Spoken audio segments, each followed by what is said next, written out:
There's a kind of tired that doesn't come from doing too much in the obvious way. It's the tired that shows up after a normal day. A few messages, a few small decisions, a few conversations that didn't even turn into arguments. You look at your life and, on paper, it doesn't look like a life that should be breaking you. And that's exactly what makes it worse. Because when your exhaustion doesn't match the story people expect, you start writing your own explanation. Quietly, harshly. You tell yourself you must be weak, too sensitive, too fragile for the world everyone else seems to move through without effort. And maybe you've tried to fix it the way people tell you to fix it. Push harder, toughen up, stop overthinking, stop taking things personally, stop caring so much. But the truth is, you didn't choose to care so much. You didn't wake up one day and decide to be the person who feels everything in high definition. You just noticed early that the world has layers other people walk past. A small shift in tone, a pause that means something, a smile that doesn't reach the eyes, the heaviness behind someone's "I'm fine," the tension in a room that no one mentions but everyone obeys. And when you live like that, burnout isn't a character flaw, it's math. Not the kind you do with numbers, the kind you do with energy. Because sensitive people don't burn out faster because they can't handle life. They burn out faster because they are handling more life than anyone can see. The part that never gets counted is the internal workload, the constant scanning, the constant translating, the constant adjusting. You walk into a space and your mind starts doing things automatically. What's the mood here? Who needs reassurance? What should I say so it lands gently? How do I keep things smooth? How do I make sure nobody feels rejected, misunderstood, embarrassed, alone? Even when you're not trying to help, you're still noticing.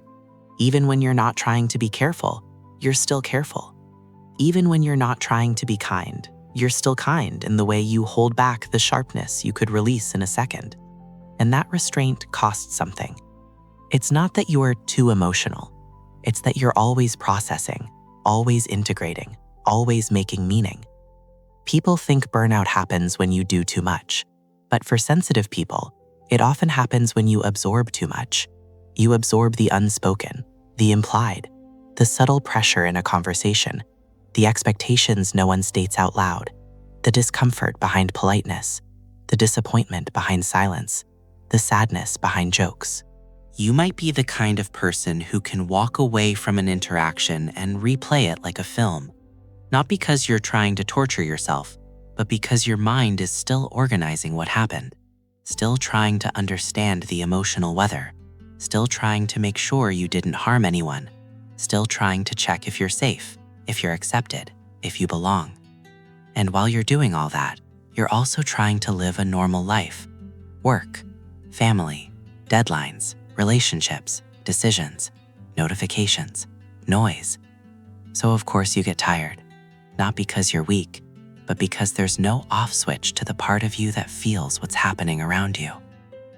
What makes this even heavier is that the world rewards the visible kind of effort, the kind you can point to, hours worked, tasks completed, problems solved.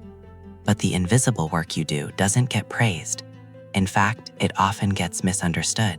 People see you taking time to recover and assume you're lazy. They see you needing quiet and assume you're antisocial. They see you pulling back and assume you're cold. They see you saying, "I'm tired," after something small, and they assume you're dramatic. So you start hiding it. You start performing okay.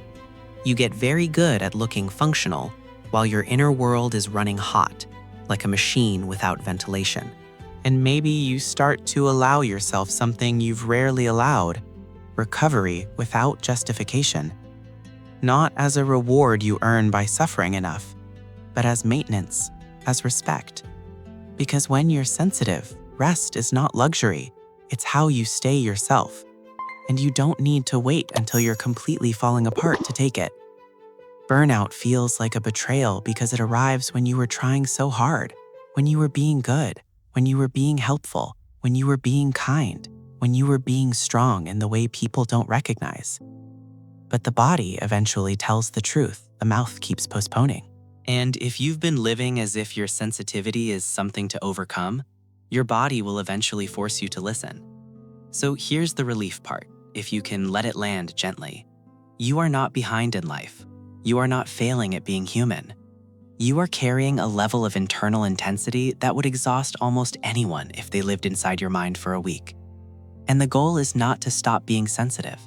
The goal is to stop abandoning yourself in order to be acceptable.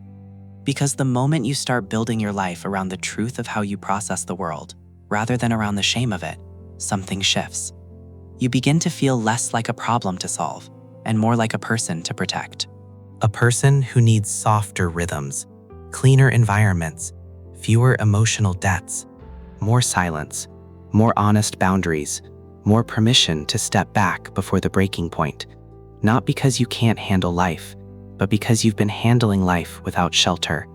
So let me leave you with a sentence you can borrow when the guilt comes back. I'm not weak.